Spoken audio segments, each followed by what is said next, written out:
Good morning, student. Today we start the seventh chapter of business economics. The chapter name is economies of scale.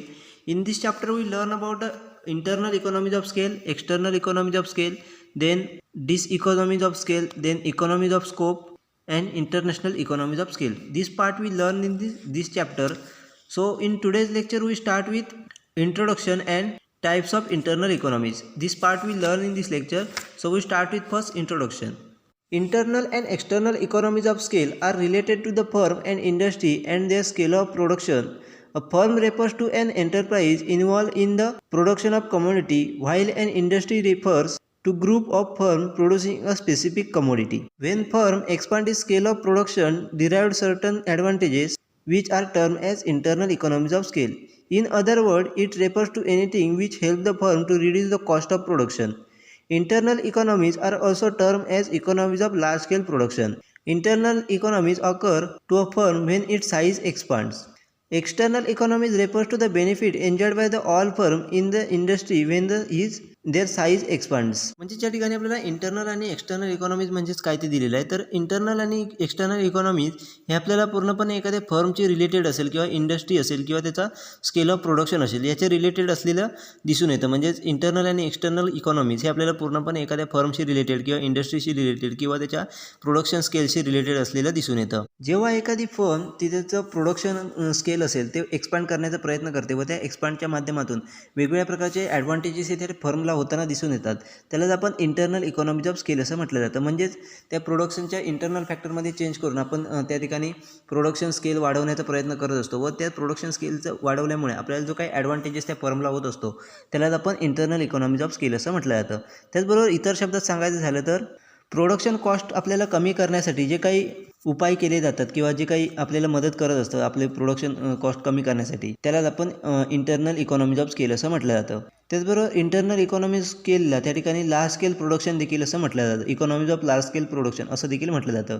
त्याचबरोबर आपलं internal economy जे कधी दिसतं तर ज्या वेळेला एखादी फर्म त्याचं प्रोडक्शन साईज ही एक्सपांड करते त्याच वेळेला आपल्याला त्या ठिकाणी इंटरनल इकॉनॉमीज हे त्या ठिकाणी तयार झालेले दिसून येतात. त्याचबरोबर एक्सटर्नल इकॉनॉमीज म्हणजेच काय, एखाद्या फर्मचं एक्सपान्शन केल्याच्या नंतर साईज एक्सपांड केल्याच्या नंतर त्याला जे काही फर्मला बेनिफिट होत असतात त्याला आपण एक्सटर्नल इकॉनॉमीज ऑफ स्केल असं म्हटलं जातं. म्हणजेच इंटरनल इकॉनॉमीज ऑफ स्केल हे कधी दिसतात तर ज्या वेळेला फर्म ही त्याचं प्रोडक्शन एक्सपांड करते आणि त्याला जे काही ॲडव्हान्टेजेस होत असतात त्यालाच आपण इंटरनल इकॉनॉमीज ऑफ स्केल असं म्हटलं जातं. आणि एक्सटर्नल इकॉनॉमीज ऑफ स्केल कधी म्हटलं जातं तर ज्या वेळेला एखादी फर्म त्याचं एक्सपांड करते त्याची साईज ही एक्सपांड करते व त्याच्या माध्यमातून जे काही वेगवेगळे बेनिफिट ते ऑर्गनायझेशन एन्जॉय करत असते त्यालाच आपण एक्सटर्नल इकॉनॉमीज ऑफ स्केल असं म्हटलं जातं. Next part is types of internal economies. Internal economies are of various types. The main types are as follows. First is labor economy. It refers to benefit which arise due to the division of labor. When a firm expands its scale of operations, scope of division of labor widens.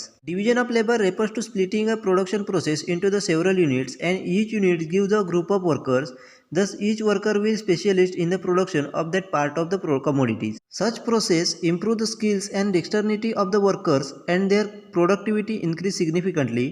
Division of labor save time and improve the innovative skills of the laborers. All these benefits lead to the reduced cost of production. या ठिकाणी आपल्याला internal economies of स्केलचे type दिलेले आहेत. त्यामध्ये पहिला type दिला आहे तो म्हणजेच लेबर इकॉनॉमीज. लेबर इकॉनॉमीज म्हणजेच काय तर त्या ठिकाणी डिव्हिजन ऑफ लेबरमुळे आपल्याला जो काही बेनिफिट झालेले असतात त्यालाच आपण लेबर इकॉनॉमीज असं म्हटलं जातं. म्हणजेच आपले जे काही ऑर्गनायझेशनमध्ये लेबर आहे त्यांच्यामध्ये चेंज केल्याच्या नंतर किंवा त्यांना वर्कर हे वर्क हे त्यांना डिवाईड करून दिल्याच्या नंतर जे काय आपल्याला बेनिफिट झालेले दिसून येतात त्यालाच आपण लेबर इकॉनॉमीज असं म्हटलं जातं. ज्या वेळेला एखादी फर्म त्याचं प्रोडक्शन हे एक्सपांड करत असते किंवा त्याचं ऑपरेशन स्केल ऑफ ऑपरेशन त्या ठिकाणी एक्सपांड करत असते त्यावेळेला आपल्याला डिव्हिजन ऑफ लेबर हे त्याला मोठ्या प्रमाणात स्कोप असलेला दिसून येतो, स्कोप आलेला दिसून येतो. म्हणजे ज्या वेळेला एखादी फर्म त्याचं प्रोडक्शन हे वाढवत असते किंवा त्याचं ऑपरेशन स्केल हे वाढवत असते त्यावेळेला आपल्याला डिव्हिजन ऑफ स्केलला त्या ठिकाणी मोठ्या प्रमाणात स्कोप आलेला प्रत्येक फर्ममध्ये दिसून येतो. त्याचबरोबर डिव्हिजन ऑफ लेबरच्या माध्यमातून त्या ठिकाणी प्रोडक्शन प्रोसेस ही त्या ठिकाणी डिवाईड करून दिली जाते. म्हणजेच प्रोडक्शन प्रोसेस ही त्या ठिकाणी वेगवेगळ्या युनिटमध्ये डिवाईड केली जाते व त्या प्रत्येक युनिटला वेगवेगळ्या प्रकारचे ग्रुप ऑफ वर्कर त्या ठिकाणी दिले जातात. म्हणजे या युनिटचं काम त्या ठराविक ग्रुप ऑफ वर्करनीच केलं पाहिजे. त्याच्यानंतर नेक्स्ट युनिटचं काम ते हे स्पेसिफिक वर्करने दिलं पाहिजे. अशा प्रकारे डिवायडेशन करून दिलं जातं. म्हणजेच एखाद्या प्रोडक्टच्या प्रोडक्शनमध्ये वेगवेगळ्या प्रकारच्या प्रोसेसमध्ये पूर्ण वेगवेगळे पार्ट तयार केले जातात व प्रत्येक पार्टमध्ये वेगळ्या प्रकारचे लेबर त्या ठिकाणी दिले जातात. म्हणजे स्पेसिफिक लेबर त्या ठिकाणी सिलेक्ट करून दिले जातात. त्या लेबरनीच ते काम केलं पाहिजे अशा प्रकारचं. त्याच्या माध्यमातून आपल्याला बेनिफिट काय होतं तर त्या ठिकाणी लेबरचे जे काही स्किल असतील ते ठिकाणी आपल्याला वाढवायला मदत होत असते. कारण एका लेबरने पूर्ण प्रोसेस हँडल करण्यापेक्षा एका ठराविक प्रोसेसमध्ये काम केल्याच्या नंतर त्यामधलं त्याचं स्किल हे त्या ठिकाणी आपल्याला वाढवायला मदत होत असते. त्याचबरोबर त्याच्या माध्यमातून आपल्याला लेबरची जी काही प्रोडक्टिव्हिटी आहे ती आपल्याला त्या ठिकाणी वाढवायला मदत होत असते. म्हणजेच थोडक्यात एखाद्या वर्करला त्या ठिकाणी पूर्ण प्रोडक्शन प्रोसेस हँडल करण्यापेक्षा प्रोडक्शन प्रोसेसमधील काही ठराविक काम दिलं तर तो त्या ठिकाणी योग्यरित्या काम करू शकतो व त्याला लवकरात लवकर त्याचे स्किल हे त्या ठिकाणी इम्प्रूव्ह होऊ शकतात. पूर्ण प्रोसेस हँडल करण्यापेक्षा ठराविक जर पार्ट आपण त्याला दिला तर त्याच्यामधलं त्याचे स्किल आहे ते इम्प्रूव्ह व्हायला आपल्याला मदत होत असते. त्याचं जर स्किल इम्प्रूव्ह झालं तर आपल्याला त्या ठिकाणी ॲटोमॅटिकली आपली लेबरची प्रोडक्टिव्हिटी देखील वाढलेली दिसून येते. अशा प्रकारचे बेनिफिट हे त्या ठिकाणी ऑर्गनायझेशन झालेले दिसून येतात. त्याचबरोबर डिव्हिजन ऑफ लेबरच्या माध्यमातून आपण जो काही पूर्ण एखादी प्रोडक्टच्या प्रोसेसचा जो काही टाईम असतो तो आपल्याला कमी करायला मदत होत असते. म्हणजे तो टाईम सेव्ह करायला मदत होत असते. त्याचबरोबर लेबरचे जे काही इनोव्हेटिव्ह स्किल आहे ते देखील आपल्याला इम्प्रूव्ह करायला मदत होत असते. म्हणजेच डिव्हिजन ऑफ लेबरच्या माध्यमातून आपल्याला एखाद्या प्रोडक्टचे पूर्ण प्रोसेसचा मधला जो काही टाईम आहे म्हणजे तो पूर्ण एखादं प्रोडक्ट प्रोसेस होण्यामध्ये पूर्ण तयार होण्यामध्ये जो काही टाईम असतो तो देखील आपल्याला कमी करायला मदत होत असते. त्याचबरोबर म्हणजे काही लेबरची इनोव्हेटिव्ह स्किल आहे ते देखील आपल्याला इम्प्रूव्ह करायला मदत होत असते. या सर्व गोष्टींचा इफेक्ट आपल्याला पूर्णपणे कॉस्ट ऑफ प्रोडक्शनवरती झालेला दिसून येतो. म्हणजेच अशा प्रकारचे आपण जर त्या ठिकाणी डिव्हिजन ऑफ लेबर यूज केलं तर त्या ठिकाणी आपल्याला कॉस्ट ऑफ प्रोडक्शन देखील आपल्याला कमी झालेलं दिसून येतं. म्हणजेच अल्टिमेट आपलं एम जे असतं की कॉस्ट ऑफ प्रोडक्शन आपल्याला कमी करायचं आहे ते एम आपल्याला कंप्लीट करायला डिव्हिजन ऑफ लेबरच्या माध्यमातून हेल्प होत असते. अशा प्रकारचे जे काही लेबरमध्ये चेंज केल्याच्या नंतर किंवा डिव्हिजन ऑफ लेबरचा यूज केल्याच्या नंतर जे काही आपल्याला बेनिफिट होत असतात त्याला आपण लेबर इकॉनॉमीज ऑफ स्केल असं म्हटलं जातं. Next is managerial economies. It refers to benefits enjoyed by the firm due to the specialization in managerial functions. When the firm expands, the various functions of the management can be divided into marketing, finance, and administration, etc. and can be delegated to juniors, and the managers can concentrate on the main issue. It is possible for the firm to have a specialized manager for the various branches. All this cannot be done in the small firm. A large firm can enjoy the managerial economies when its size expanded. ज्या ठिकाणी आपल्याला internal economies of स्केलचा next type दिला आहे तो म्हणजेच managerial economies. Managerial economies म्हणजेच काय तर मॅनेजरियल फंक्शनमध्ये स्पेशलायझेशन आणून त्याच्यानंतर आपल्याला जे काही बिझनेसला बेनिफिट होत असतात त्यालाच आपण मॅनेजरियल इकॉनॉमीज असं म्हटलं जातं. म्हणजे जे काही मॅनेजरियल फंक्शन्स असतात त्याच्यामध्ये स्पेशलायझेशन आणल्यामध्ये किंवा त्याच्यामध्ये चेंज केल्यामुळे आपल्याला जे काही बेनिफिट होत असतात त्यालाच आपण मॅनेजरियल इकॉनॉमीज असं म्हटलं जातं. ज्यावेळेला एखादी फर्म त्या फर्मचं एक्सपान्शन करत असते किंवा त्याचं एक्सपांड करत असते ती फर्म त्यावेळेला मॅनेजरियल फंक्शन हे त्या ठिकाणी वेगवेगळ्या डिव्हिजनमध्ये डिवाईड केले जातात. मग त्यामध्ये मार्केटिंग असेल, फिनान्स असेल, ॲडमिनिस्ट्रेशन असेल अशा प्रकारचे वेगवेगळे डिव्हिजन त्या ठिकाणी मॅनेजरियल फंक्शनचे केले जातात. व त्याच्या माध्यमातून जे काही स्मॉल इश्यू असतील किंवा लहान लहान जे काही कामं असतील ती त्या ठिकाणी ज्युनियर्सला करायला दिली जातात व जो मेन मॅनेजर असतो तो त्या ठिकाणी मेन इश्यू असतो त्याच्यावर कॉन्सन्ट्रेट करायला फ्री होत असतो. म्हणजे त्या ठिकाणी वेगळं डिव्हिजन तयार झाल्यामुळे त्या ठिकाणी जे काही ज्युनियर्स असतील त्यांना ते डेलीची कामं ती करायला देत जातात व जो मेन इश्यू असतो तो त्या ठिकाणी मॅनेजर त्या ठिकाणी हँडल करायला तयार असतो. याच्या माध्यमातून आपल्याला प्रत्येक ब्रांचसाठी एक स्पेशलिस्ट मॅनेजर ठेवणं हे पॉसिबल होत असतं. म्हणजेच प्रत्येक ब्रांचमध्ये एक स्पेशलिस्ट मॅनेजर करणं हे त्या ठिकाणी पॉसिबल होत असतं डिव्हिजन आपल्याला केल्यामुळे. म्हणजेच मॅनेजरियल फंक्शनचे डिव्हिजन केल्यामुळे आपल्याला त्या ठिकाणी प्रत्येक डिव्हिजनमध्ये एक स्पेशलिस्ट मॅनेजर ठेवणं हे पॉसिबल असतं. परंतु हे केव्हा होतं तर एखादी फर्म त्या ठिकाणी एक्सपांड करून त्या ठिकाणी मोठ्या प्रमाणात प्रोडक्शन वगैरे करत असेल म्हणजेच लार्ज स्केल फर्ममध्ये आपल्याला तिथे मॅनेजरियल इकॉनॉमीज हे एन्जॉय करताना दिसून येतात. परंतु स्मॉल स्केल फर्ममध्ये आपल्याला अशा प्रकारचे मॅनेजरियल इकॉनॉमी दिसत नाही कारण ते एवढं करणं त्यांना परवडणारं नसतं. परंतु लार्ज स्केल जर फर्म असेल तर त्या ठिकाणी नक्कीच आपल्याला मॅनेजरियल इकॉनॉमीज ऑफ स्केल त्या ठिकाणी दिसून येतं. Next is technical economies. These are related to the techniques of production. Various factors contribute to technical economies. म्हणजे ज्या ठिकाणी आपल्याला नेक्स्ट टाईप दिला आहे तो म्हणजे टेक्निकल इकॉनॉमीज. मग टेक्निकल इकॉनॉमीज हे त्या ठिकाणी आपल्याला पूर्णपणे ज्या काही प्रोडक्शनचे टेक्निक्स यूज केल्या जातात त्याच्याशी रिलेटेड असलेलं दिसून येतं. मग त्यामध्ये आपल्याला वेगवेगळे फॅक्टर कंट्रीब्यूट करताना दिसून येतात. म्हणजे टेक्निकल इकॉनॉमीजमध्ये आपल्याला वेगवेगळे फॅक्टर त्या ठिकाणी कंट्रीब्यूट करताना दिसून येतात. ते कोणकोणते फॅक्टर आहेत ते आपल्याला पुढे दिलेले आहेत त्यापर्यंत पुढे पाहणार आहोत. First is some factor of production like machines are indivisible. To use them fully, a certain quantity of output has to be produced. When the firm produce more, such factors are utilized in better way and this leads to reduction in cost of production. ज्या ठिकाणी आपल्याला first technical इकॉनॉमीमधला first factor दिला आहे तो म्हणजेच प्रोडक्शनमधील काही factor असतात ते त्या ठिकाणी अविभाज्य असतात. म्हणजे त्या ठिकाणी मशीन घेतली तर त्या ठिकाणी अविभाज्य भाग आहे. म्हणजे एखादं प्रोडक्शन करण्यासाठी आपल्याला मशिनरीची गरज असते, परंतु अशा प्रकारच्या मशिनरीचा फुल्ली उपयोग आपल्याला करून घ्यायचा असेल तर त्या ठिकाणी त्या प्रमाणात आउटपुट देखील करणं गरजेचं असतं. म्हणजे आउटपुट देखील तेवढं प्रोड्यूस करणं गरजेचं असतं, तर त्याचा आपण फुल उपयोग करू शकतो. म्हणजे जर फर्मने त्या ठिकाणी मोठ्या प्रमाणात प्रोडक्शन सुरू केलं तरच त्या ठिकाणी आपल्याला त्या मशीनचा किंवा त्या अशा प्रकारचे जे काही फॅक्टर असतील त्यांचं त्या ठिकाणी योग्यरित्या युटिलायझेशन झालेले दिसून येईल. त्याच्या माध्यमातून आपल्याला कॉस्ट ऑफ प्रोडक्शन कमी झालेले दिसून येईल. म्हणजे समजा एखादी मशीन आपण फिट केली आहे, म्हणजे एखादी मशीन आपण प्रोडक्शनसाठी वापरतो आहे, त्याची कॅपॅसिटी जर प्रत्येक तासाला 100 युनिट असेल आणि जर आपण त्या ठिकाणी प्रोडक्शन हे फक्त 50 युनिट करत असू तर आपल्याला कॉस्ट ऑफ प्रोडक्शन ही नक्कीच जास्त येणार, कारण त्या ठिकाणी मशीनचा त्या ठिकाणी तेवढ्या प्रमाणात यूज होत नसतो. परंतु जर त्या ठिकाणी कंपनीने समजा 100 युनिट प्रोड्यूस करायला सुरुवात केली, 50 ऐवजी 100 युनिट प्रोड्यूस करायला सुरुवात केली, तर ती मशीन आपल्याला योग्यरित्या त्या ठिकाणी काम करणार आहे, कारण त्या मशीनचा फुल्ली त्या ठिकाणी यूज होणार आहे. त्यामुळे आपल्याला कॉस्ट ऑफ प्रोडक्शन आहे ते देखील आपल्याला कमी करायला मदत होणार आहे. अशा प्रकारचे जे काही फॅक्टर असतात त्याच्या माध्यमातून जे काही आपल्याला बेनिफिट होत असतात त्याला आपण टेक्निकल इकॉनॉमी असं म्हटलं जातं. A big firm can afford a use of superior techniques of production. Specialized or sophisticated machines can be used which will lead to reduce the cost of production. Such machines or techniques are generally beyond the reach of small firms. म्हणजे next factor आपल्याला त्या ठिकाणी दिला आहे तो म्हणजे प्रोडक्शनचे जे काही सुपिरियर टेक्निक्स असतील त्या ठिकाणी बिग फर्मसाठी ते अफोर्ड करण्यासारखे असतात. म्हणजेच मोठमोठ्या फर्म असतील त्या ठिकाणी अशा प्रकारचे सुपिरियर टेक्निक्स प्रोडक्शनचे टेक्निक्स असतात त्या यूज करून त्या ठिकाणी आपल्याला प्रोडक्शन घेताना दिसून येतात. त्याच्या माध्यमातून आपल्याला कॉस्ट ऑफ प्रोडक्शन ही त्या ठिकाणी कमी झालेली दिसून येते. म्हणजे अशा प्रकारचे स्पेशलाइज मशीन असतील किंवा सोफिस्टिकेटेड मशीनचा यूज करून मोठमोठ्या फर्म या ठिकाणी त्यांची कॉस्ट ऑफ प्रोडक्शन ही कमी करण्यासाठी मदत हेल्प होताना आपल्याला दिसून येते. परंतु अशा प्रकारच्या मशीन्स ह्या आपल्याला स्मॉल स्केल इंडस्ट्रीमध्ये परवडणारे नसतात, कारण त्यांचा जो रीच असतो त्याच्यापेक्षा आपल्याला त्याची किंमतही जास्त असलेली दिसून येते. त्यामुळे अशा प्रकारच्या मशिनरी ह्या ठिकाणी स्मॉल स्केल इंडस्ट्रीसाठी स्मॉल स्केल फर्मसाठी त्या ठिकाणी परवडत नसतात. अशा प्रकारचे जे काही टेक्निकल बाबींमधून आपल्याला जे काही बेनिफिट होत असतात त्यालाच आपण टेक्निकल इकॉनॉमी ऑफ स्केल असं म्हटलं जातं.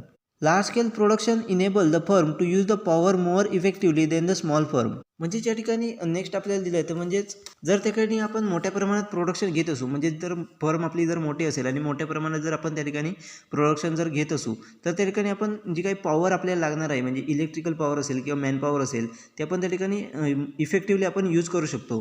परंतु स्मॉल स्केल फर्ममध्ये त्या ठिकाणी आपल्याला पॉसिबल नसतं, कारण आपलं प्रोडक्शन देखील लिमिटेड असतं. त्यामुळे अशा प्रकारची पॉवरचं त्या ठिकाणी इफेक्टिवली यूज करणं आपल्याला जमत नसतं, कारण काही प्रमाणात आपल्याला पॉवर असते, इलेक्ट्रिकल पॉवर असेल, मॅन पॉवर असेल, ते ठिकाणी आपल्याला वेळ जाताना दिसून येते. परंतु जर आपण लार्ज स्केलमध्ये प्रोडक्शन करत असू तर त्या ठिकाणी नक्कीच आपल्याला जी काही पॉवर असेल त्याचा योग्यरित्या इफेक्टिवली यूज करून आपण त्या ठिकाणी प्रोडक्शन घेऊ शकतो. त्यामुळे आपल्याला त्याचा डायरेक्टली परिणाम हा कॉस्ट ऑफ प्रोडक्शनवरती झालेला आपल्याला दिसून येतो. Waste product are efficiently use by the large firm to produce a number of byproducts. It is often seen in the case of sugar and chemical industries. A large firm in the positions to install a necessary technology and other requirements, whereas it not possible for a small firms. म्हणजे त्या ठिकाणी next आपल्याला दिलं आहे ते म्हणजे जो काही वेस्ट प्रोडक्ट असेल त्याचा योग्यरित्या लार्ज फर्म असतील त्याचा योग्यरित्या त्या ठिकाणी आपल्याला यूज करताना दिसून येतात. म्हणजेच एखादं प्रोडक्शन घेतल्याच्या नंतर जे काही वेस्ट आपल्याला वेस्ट प्रोडक्ट गेलेले असतात त्यांचा त्या ठिकाणी योग्यरित्या वापर करताना आपल्याला लार्ज फर्म दिसून येतात. मग त्यामध्ये आपल्याला स्पेसिफिक पाहिलं तर शुगर फॅक्टरी असेल किंवा केमिकल इंडस्ट्री असेल, ते त्यांना जे काही वेस्ट प्रोडक्टचं इतर प्रोडक्ट बनवण्यासाठी नेसेसरी जे काही टेक्नॉलॉजी असतात किंवा रिक्वायरमेंट ज्या असतात ते इन्स्टॉल करण्याची कॅपॅसिटी ही त्या ठिकाणी लार्ज फर्ममध्ये असते. परंतु स्मॉल फर्ममध्ये त्या ठिकाणी अशा प्रकारची करणं पॉसिबल नसतं. त्यामुळे आपल्याला जे काही वेस्ट मटेरियल गेलेलं असतं त्याचा देखील यूज करून त्या ठिकाणी त्या ठिकाणी वेगळ्या प्रकारचे प्रोडक्ट देखील तयार करताना आपल्याला दिसून येतात. स्मॉल फर्ममध्ये आपल्याला तशा पद्धतीने जे काही वेस्ट मटेरियल असेल ते पूर्णपणे वेस्ट गेलेलं आपल्याला दिसून येतं. अशा प्रकारचे जे काही टेक्नॉलॉजिकल फॅक्टरच्या माध्यमातून आपल्याला बेनिफिट झालेले दिसून येतात त्यालाच आपण इकॉनॉमीज ऑफ स्केल असं म्हटलं जातं. Next is marketing economies. They refers to benefit while the buying the input and selling the finished product. The bargaining power of big firm is very strong and they can negotiate in their purchases to their advantages. Generally they buy out input on a large scale and hence they get a professional treatment. They get adequate quantity of input in lesser rates. Specialists like a purchase manager are appointed to buy a input at the most economical rates.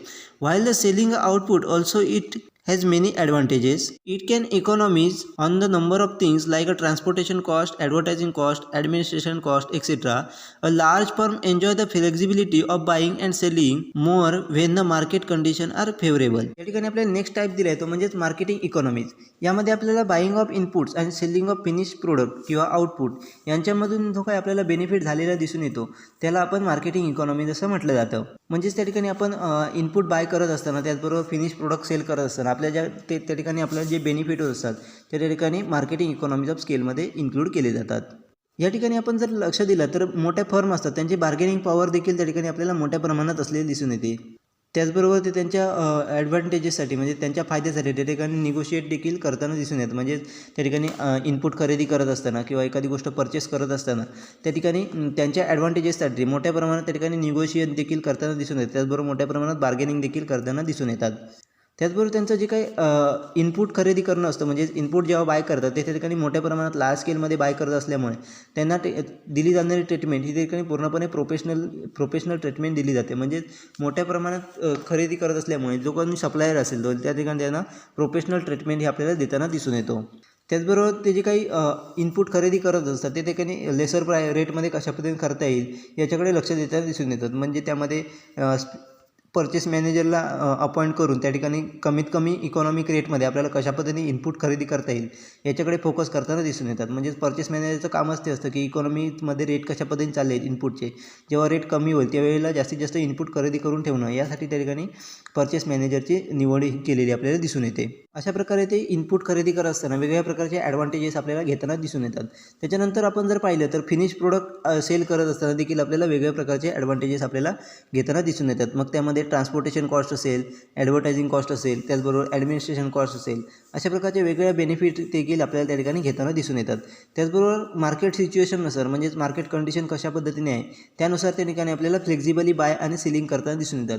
म्हणजेच bye करण्यासाठी market situation कशी आहे त्यानुसार ते आपल्याला input हे bye करताना दिसून येतात. तर मार्केट सिच्युएशननुसार त्या ठिकाणी प्रोडक्टचं सेलिंग देखील आपल्याला करताना दिसून येतात. अशा पद्धतीने लार्ज स्केल फर्म या ठिकाणी मार्केटिंगच्या माध्यमातून वेगवेगळे बेनिफिट आपल्याला घेताना दिसून येतात. त्यालाच आपण मार्केटिंग इकॉनॉमीज ऑफ स्केल असं म्हटलं जातं. Next is financial economies. Finance is the essential inputs of any business firm.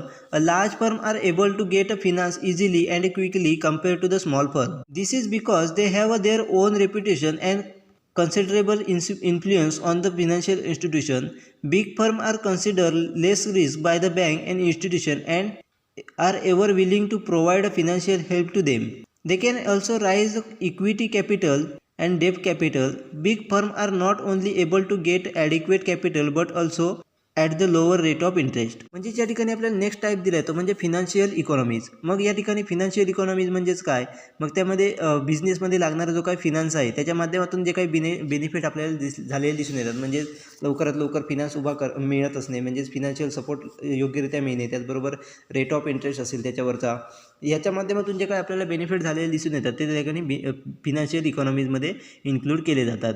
त्या ठिकाणी लार्ज फर्म असतील त्यांना फिनान्शियल सपोर्ट जो आहे तो त्या ठिकाणी इझिली आणि क्विकली आपल्याला मिळालेला दिसून येतो. कारण त्या ठिकाणी त्यांचं रेप्युटेशन त्याचबरोबर फिनान्शियल इन्स्टिट्यूशनवर त्यांचं असलेलं इन्फ्लुएन्स याच्या माध्यमातून त्यांना लवकरात लवकर व योग्यरित्या त्या ठिकाणी फिनान्स प्रोव्हाइड केला जातो. कारण फर्मची साईज मोठी असल्यामुळे त्या ठिकाणी बँक आणि इन्स्टिट्यूशन म्हणजे फिनान्शियल इन्स्टिट्यूशन हे कन्सिडर करतात की आपल्याला कमी प्रमाणात रिस्क ही आहे. म्हणजे आपण योग्यरित्या आपलं रिटर्न म्हणजे लोन दिल्याच्या नंतर आपल्याला योग्यरित्या ते रिटर्न होणार आहे या प्रकारचं त्यांना कॉन्फिडन्स किंवा त्यांना रिस्क जी आहे ती त्या ठिकाणी कमी प्रमाणात दिसत असते. त्यामुळे त्यांना बिझनेस मोठ्या बिग फर्मला त्या ठिकाणी बँक किंवा फिनान्शियल इन्स्टिट्यूट असतील ते लवकरात लवकर त्या ठिकाणी फिनान्शियल हेल्प करताना आपल्याला दिसून येतात. त्याचबरोबर मोठमोठ्या फर्म असतात त्या ठिकाणी इक्विटी कॅपिटलच्या माध्यमातून असेल किंवा डेब्ट कॅपिटलच्या माध्यमातून असेल त्या माध्यमातून देखील त्या ठिकाणी आपल्याला फिनान्स हा उभा करताना दिसून येतात. त्याचबरोबर फक्त योग्यरित्या कॅपिटल जमा करण्यातच नाही, म्हणजेच फिनान्शियल हेल्प हे लवकरात लवकर घेणं किंवा क्विकली घेणं याच्यातच नाही, तर त्यांना रेट ऑफ इंटरेस्टमध्ये देखील आपल्याला कमी केला जातो. म्हणजे कमी रेटमध्ये देखील त्यांना लोन हे पास मिळत असतं. म्हणजेच जे काही फिनान्शियल हेल्प आहे त्याच्यावरती जे काही इंटरेस्ट असेल तो देखील कमी प्रमाणात असलेला आपल्याला दिसून येतो. अशा प्रकारचे बेनिफिट हे त्या ठिकाणी मोठ्या मोठ्या फर्म आपल्याला फिनान्सच्या माध्यमातून घेताना दिसून येतात. त्याला आपण फिनान्शियल इकॉनॉमीज ऑफ स्केल असं म्हटलं जातं. Next is economies of integration. By integrating successive process in the production of the commodity, large firms are able to cut down cost of production. Generally, iron and steel firm printing press adopt a integration process.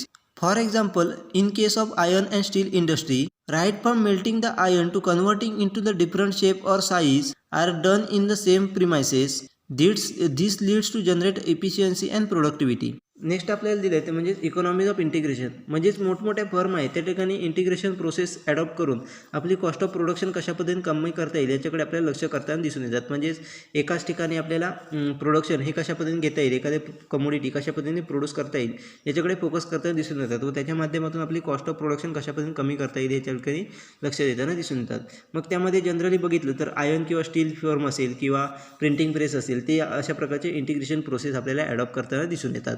म्हणजेच for example जर सांगितलं आपण त्या ठिकाणी तर steel आणि iron company जर त्या ठिकाणी घेतली तर ते स्टील किंवा आयर्न मेल्टिंग करण्यापासून ते त्याच्यापासून वेगवेगळ्या डिफरंट शेपचे प्रोडक्ट बनवणे किंवा साईज बनवण्यापासून ती पूर्ण प्रोसेस आहे ती त्या ठिकाणी एकाच प्रिमायसेसमध्ये आपल्याला झालेली दिसून येते. म्हणजेच त्या रॉ मटेरियलचं मेल्टिंग करण्यापासून म्हणजेच आयर्नचं मेल्टिंग करण्यापासून त्याच्यापासून वेगवेगळे प्रोडक्ट तयार करणं म्हणजेच वेगवेगळ्या साईजचे किंवा शेपचे प्रोडक्ट तयार करण्यापर्यंत पूर्ण प्रोसेस ही त्या ठिकाणी आपल्याला एकाच प्रिमायसेसमध्ये झालेली दिसून येते. याच्या माध्यमातून आपल्याला इफिशियन्सी आणि प्रोडक्टिव्हिटी जनरेट करायला आपल्याला मदत होत असते. अशा प्रकारच्या इंटिग्रेशनच्या माध्यमातून देखील आपल्याला बेनिफिट झालेले दिसून येतात. त्याला आपण इकॉनॉमीज ऑफ इंटिग्रेशन असं म्हटलं जातं. Apart from the above type, a large firm can easily diversified is production. It can produce the variety of item and different varieties of products.